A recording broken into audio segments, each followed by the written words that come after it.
Hi, everyone. This is Jenn Appel. I'm a research consultant on the asset allocation team here at NEPC.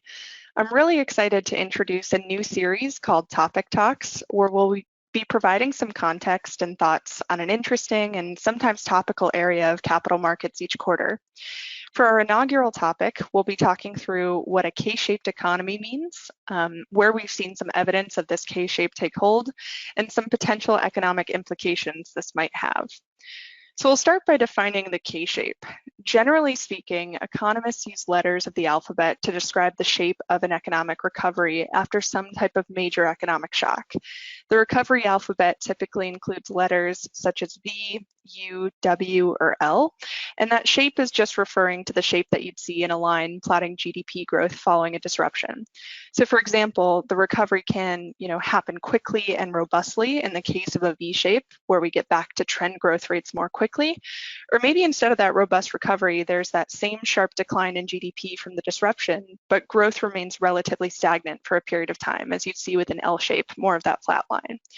So this idea of the K-shaped recovery is built on that same foundation, but the up and the down legs of the K demonstrate some divergence among different areas of the economy. And ultimately that means the recovery trajectory will differ for those in the up versus the down legs, which creates and sometimes magnifies inequalities within an economy. With that in mind, this K-shaped topic has received a lot of attention in light of the unique nature of the COVID-19 recession and the resulting impact on the economy. And when we think, more broadly about where we're seeing evidence of this K-shape, there are two distinct areas. One in the performance divergence we've seen between different companies, industries, and sectors, which really comes back to the fact that pandemic containment efforts and restrictions created this K dynamic, since they were advantageous to industries and activities that could continue in a fully virtual world. And two, in the recovery trajectory we're seeing for different facets of the labor market and for companies and individuals with different sized balance sheets. Now, with that background, the following slides will provide some context and data around these K-shaped divergences in the economy. So thinking about the performance differential aspect, there's been a really pronounced difference between the up leg and the down leg of the K at the industry level. This environment benefited tech and online-based industries that could thrive in the virtual environment, but notably healthcare experienced positive market performance, which is a bit disconnected to the stress put on hospital systems.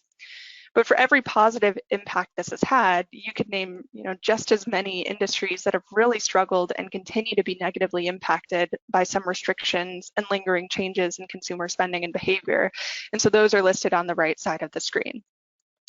And a lot of those industry differences trickled down to the company level as well. On the upside of the K-shape, we had a really pronounced performance divergence with growth over value and also large over small companies.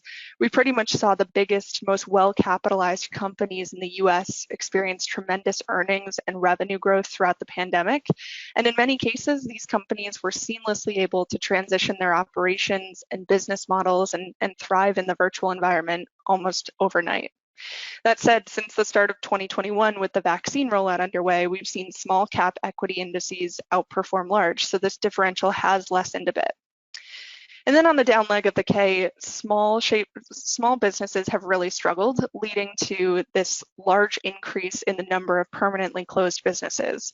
In general, businesses with smaller balance sheets and less of a safety net have a more difficult time covering expenses, particularly during some consecutive months of no or limited revenue. And even as economic data and market performance has recovered, the outlook for small businesses does still show some signs of weakness. Now, thinking from the recovery standpoint, the K-shape is best exhibited by trends we're seeing in the labor market. The sudden and severe disruption in economic activity caused widespread job losses, but now certain industries are almost fully back to pre-pandemic employment levels, while others have been much slower to come back online, and many still show signs of significant disruption. And there are a ton of different metrics we could show to highlight different areas of the labor market that are exhibiting this K-shape. A few of those are listed on screen, but these divergences are the result of the restrictions that disproportionately hit industries with generally lower income, lower educational attainment, and oftentimes part-time positions. And it's unclear how long it might take for those jobs to come back, if at all. It's certainly possible there might be some permanent impairment in some industries that just can't thrive or operate in the same manner in this post-COVID world. I also wanted to highlight that there's been a lot of attention focused on the impact of remote learning on the workforce. This dynamic's not only impacted productivity, but in some cases has forced individuals to leave the workforce altogether. In particular, we've seen more females leave the workforce, in some cases due to a lack of childcare options during the pandemic. So this is a dynamic that theoretically should reverse as daycares and schools start reopening, but the data still suggests that there's a gender discrepancy at play. To kind of bring that all together, all of those underlying K dynamics have exaggerated the existing wealth divide in the country. Wealth inequality is something that we've mentioned as part of our key market themes in the last few years, but the uneven K-shaped recovery has really magnified the disparity by negatively impacting individuals and institutions that were already disadvantaged, so those in the bottom leg of the K. For those at the top end of the wealth distribution, many have seen wealth accumulate throughout the pandemic with less job and income disruption, as we just walked through, but also asset price appreciation in financial assets and home prices, which were all to their advantage. While those on the lower or middle part of the distribution are generally worse off. This compounded on top of decades of stagnant wage growth and smaller savings safety nets as results, which made the pandemic a particularly difficult time for so many to pay bills or rent. And historically, when we've experienced this level of inequality among the population, there can be real political and social discontent as a result. So perhaps that shapes future elections and in particular future policy that may be more focused on lessening the divergence between these groups. So bringing that all together, while we've seen economic data trending in the right direction, we want to acknowledge that this recovery has taken on the K-shaped and been felt unevenly across the population. So it'll likely take some time for a truly robust economic recovery to occur, where the most affected areas of the economy gain momentum as well.